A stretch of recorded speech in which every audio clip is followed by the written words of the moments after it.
Welcome to Charter Local Edition. I'm Tracy Young. In January, State Controller John Chung issued a letter to the governor and legislature warning that if legislators did not take steps to reduce our budget deficit, we would be in a negative cash position as of April 1st.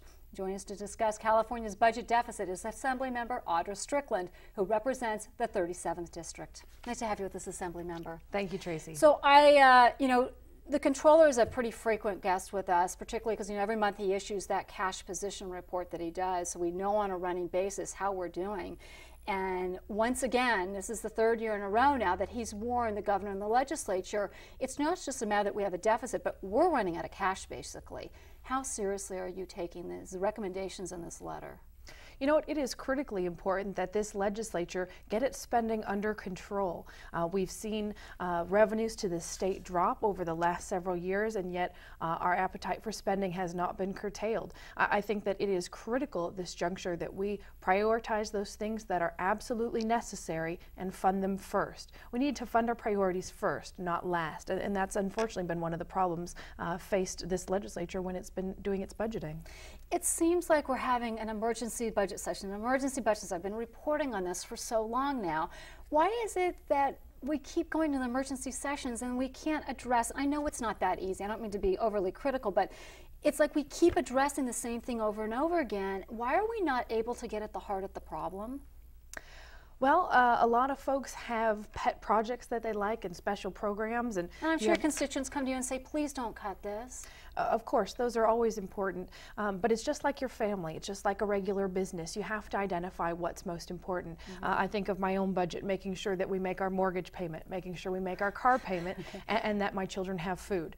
So then, down shopping the and vacations are, not on the top of the list, right? Right, and those things may fall off for the time being, or they may fall off for a while, and that's what the state has to do. Public safety, education, seniors, foster children, those are the things we take care of first. And then if there are things that we can't fund, maybe we suspend them for a while. We have to identify what our priorities are.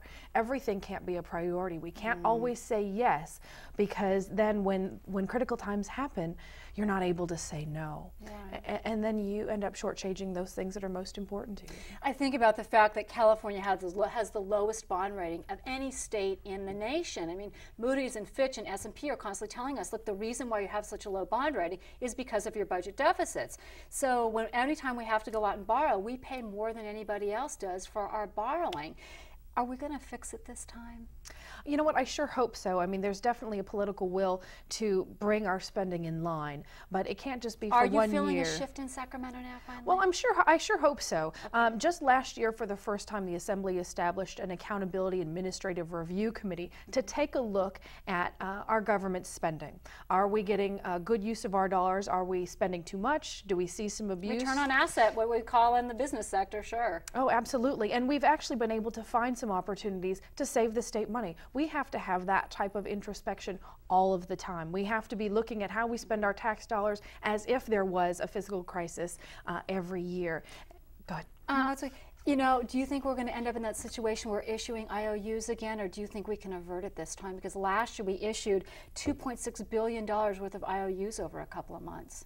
Yes, we sent out IOUs to businesses around this state, and that was a very harsh reality because the legislature refused to do its business. I am hopeful that we will be able to avoid some of that this year. We're going to be working very diligently to identify what our priorities are and fund them and suspend funding for programs. But March is the important month, isn't it? Because April 1st is when the controller says we're going to a negative cash position. All righty. Thank you so much for your time, Assemblymember. Thank you, Tracy. For Charter Local Edition, I'm Tracy Young. Now back to CNN HLN.